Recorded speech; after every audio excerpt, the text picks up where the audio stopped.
श्री राधे राधे। भगवान श्री कृष्ण जी का गर्भ में प्रवेश तथा देवताओं द्वारा गर्भ की स्तुति करना।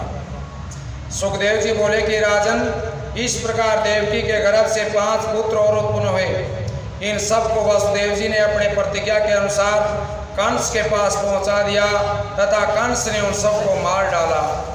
कंस की आज्ञा पा करके प्रलंब, बकासुर आदि राक्षसों ने मथुरा में जितने भी यदुवंशियों को पाया उन सबको बांध करके कंस के पास पहुंचा दिया।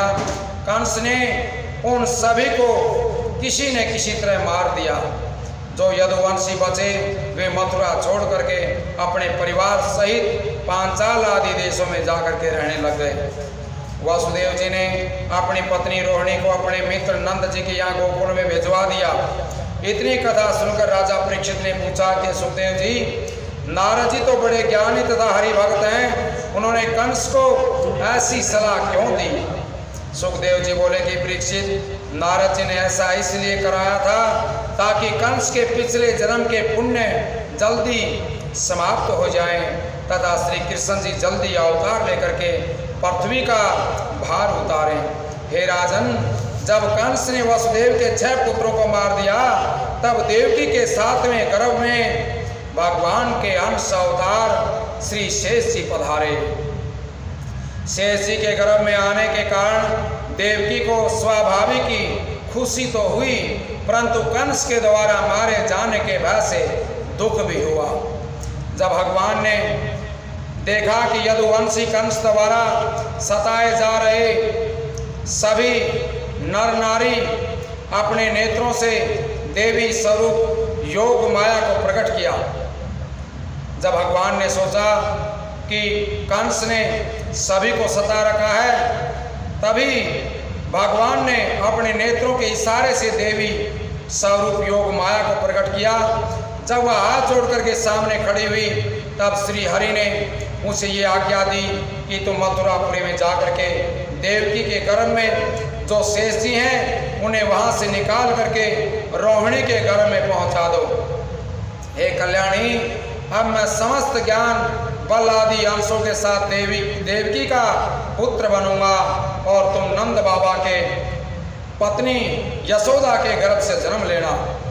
तब कलयुग में दुर्गा के नाम से तुम प्रसिद्ध होगी और संसारी जीव तेरा ध्यान धर करके अपना मनोरथ प्राप्त करेंगे।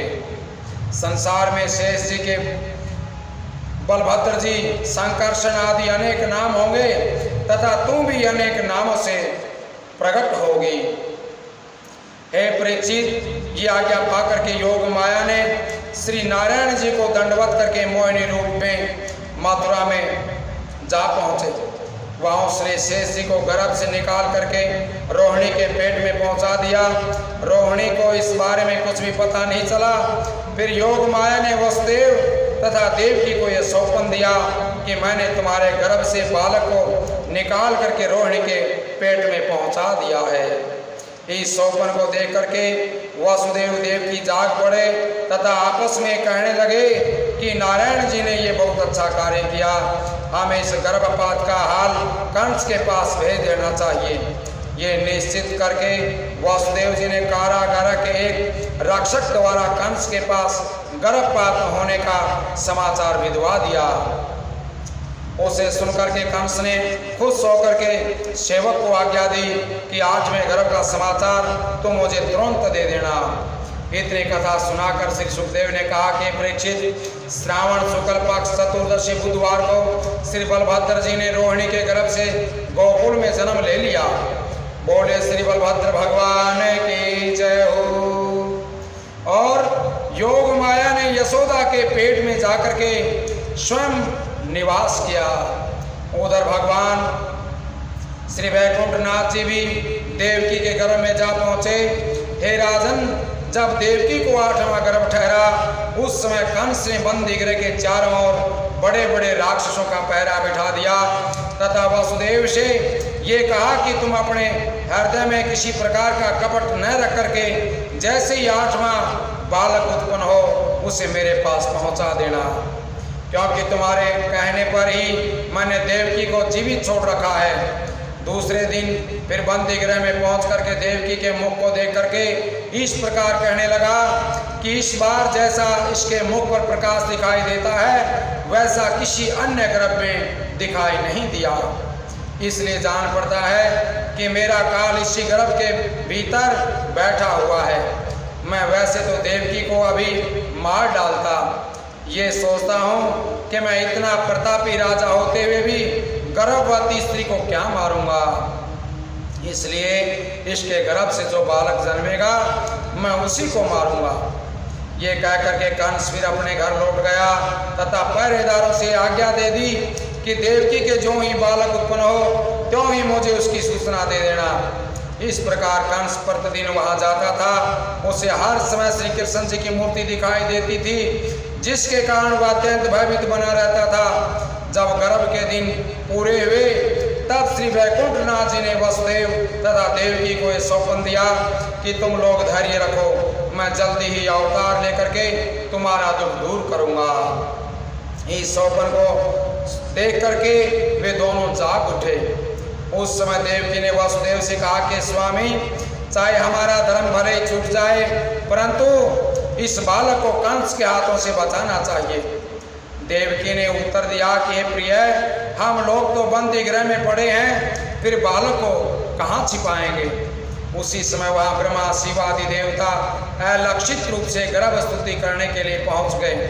उन्होंने वेद मंत्रों के द्वारा स्तुति करते हुए कहा कि सत्य रूप परम ब्रह्म, आप तीनों लोकों में स्थिर रहते हैं, इसलिए हम आपकी शरण में आए हैं। ये संसार रूपी वृक्ष आपकी माया से उत्पन्न है तथा आप ही के नाम का स्मरण करने वाला व्यक्ति भव सागर से पार उतर जाता है।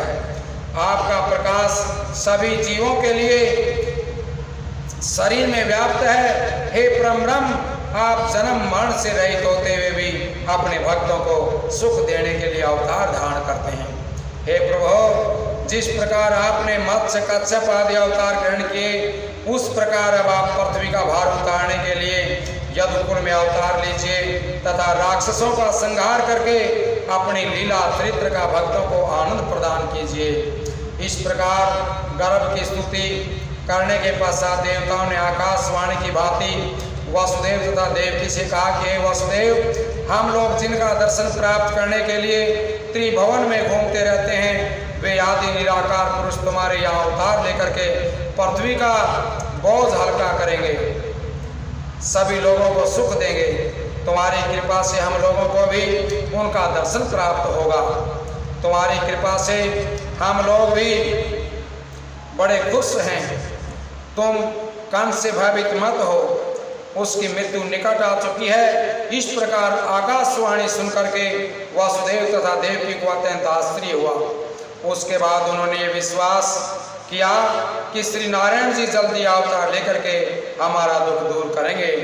बोले श्री राधे राधे, बोले श्री कृष्ण भगवान की जय हो। श्री कृष्ण भगवान का प्रकट होना।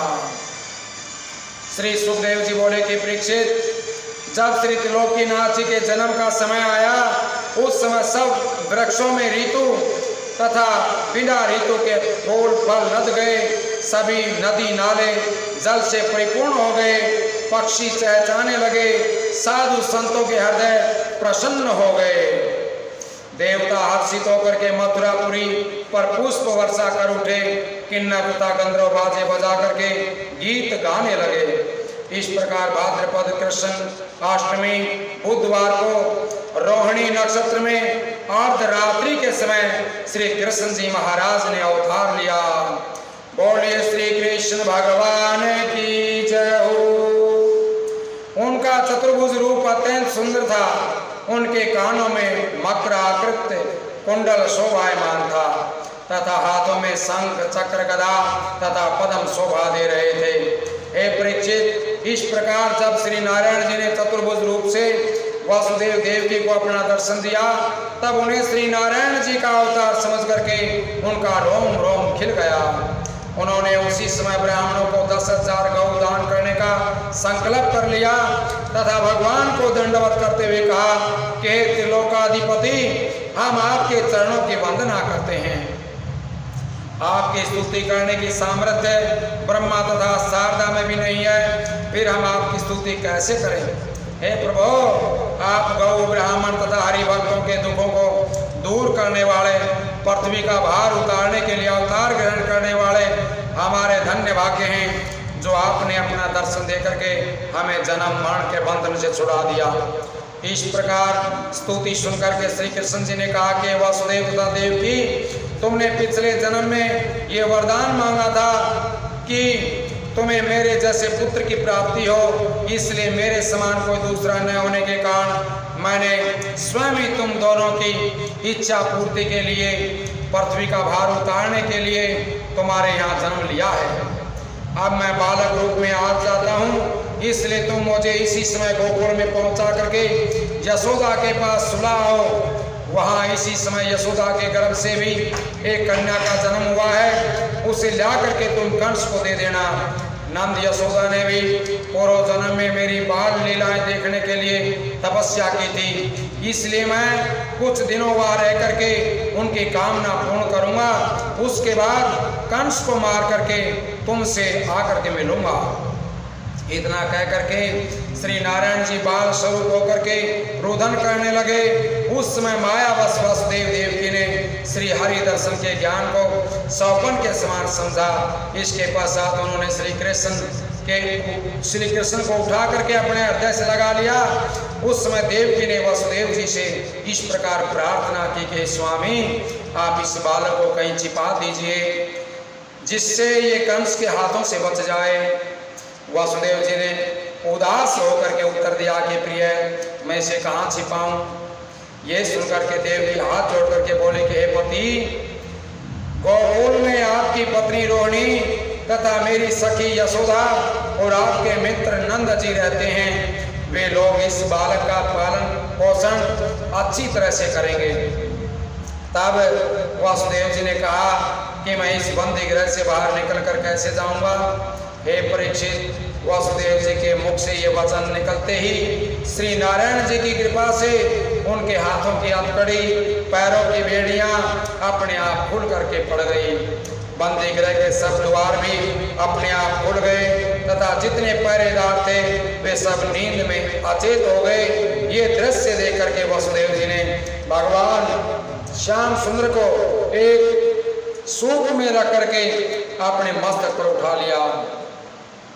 तत्पश्चात वे उन्हें गोकुल में पहुंचाने के लिए जल्दी से बंदी गृह से बाहर निकल गए। उस आधी रात के समय जब पानी बरस रहा था तथा वासुदेव जी के पांव में कांटे चुभ करके पीड़ा पहुंचा रहे थे, उस समय शेषनाग भगवान वैकुंठनाथ के ऊपर अपने फण की छाया किए हुए पीछे पीछे चलने लगे, जिससे उन्हें कोई कष्ट न हो। इस प्रकार जब वासुदेव जी यमुना नदी के तट पर पहुंचे, तब उसने अपने मन में विचार किया कि यमुना में अथाह जल भरा हुआ है, अब मैं इसे पार कैसे करूंगा, गोकुल में किस प्रकार पहुंचूंगा। कुछ देर तक वे इसी चिंता में चिंतित रहे। फिर श्री हरि के चरणों का ध्यान करके यमुना में प्रकट हो गए। उस समय श्री कृष्ण चंद्र जी के चरणों का स्पर्श पाने के लिए यमुना का जल ऊपर को बढ़ने लगा। इस भेद को न पहचान करके वासुदेव जी ने इस भय से कि कहीं पानी में कृष्ण जी डूब न जाएं, उन्हें ऊपर उठा लिया। जब यमुना का पानी वासुदेव जी के नाक तक जा पहुंचा, उस समय वे अत्यंत चिंतित होने लगे। तब श्री कृष्ण चंद्र जी ने अपना चरण नीचे करके यमुना से स्पर्श करा दिया। फिर जैसे उन्होंने एक ओंकार दी, वैसे यमुना का जल घट करके वासुदेव जी के घुटने के बराबर हो गया। वासुदेव जी प्रसन्न होकर के यमुना के पार करके गोकुल में जा पहुंचे। वहां नंद जी के घर को खुला पाया। सबको सोता हुआ देख करके वे उस स्थान पर जा पहुंचे जहां यशोदा जी सो रही थी। उसी समय यशोदा जी के गर्भ से एक कन्या का जन्म हुआ था, परंतु यशोदा जी को उसका कुछ भी ज्ञान नहीं हुआ। ये देख करके वासुदेव जी ने अपने पुत्र को तो यशोदा के पास लिटा दिया और आप उस कन्या को लेकर के मथुरा में जा पहुंचे। बोले श्री राधे राधे। वहां पहुंच करके जब वासुदेव जी ने कंस के पास समाचार दिया कि हे राजन, हमें 8वीं संतान पैदा हो गई है। तभी एक पहरेदार ने जाकर के कंस से कहा कि महाराज, आपका शत्रु प्रकट हो चुका है। तभी कंस उसी समय नंगे पैरों दौड़ा दौड़ा उस जगह पर पहुंचा कारागार में। वहां जाकर के उस कन्या को देख करके कंस ने कहा कि सभी देवता मेरे भय से डर रहे हैं। आकाशवाणी से तो पता चला था कि 8वीं संतान लड़का होगी, लेकिन ये तो कन्या है। लेकिन पता नहीं कहीं इसी के गर्भ से या इसी के हाथ से मेरी मृत्यु हो जाए। तभी कंस ने उस योग माया कन्या के पैर पकड़ करके उसे पत्थर पर पटकने के लिए ऊपर की ओर हाथ किया। तभी हाथ से वो योग माया छूट करके आकाश में चली गई और यह आकाशवाणी हुई कि कंस, तुझे मारने वाला पैदा हो चुका है। इसीलिए कंस ने अपने आप को ठगा हुआ समझ करके ये सोचा कि सभी देवताओं ने मुझसे धोखा किया है, वहां से चले गए। बोले श्री कृष्ण भगवान की जय हो।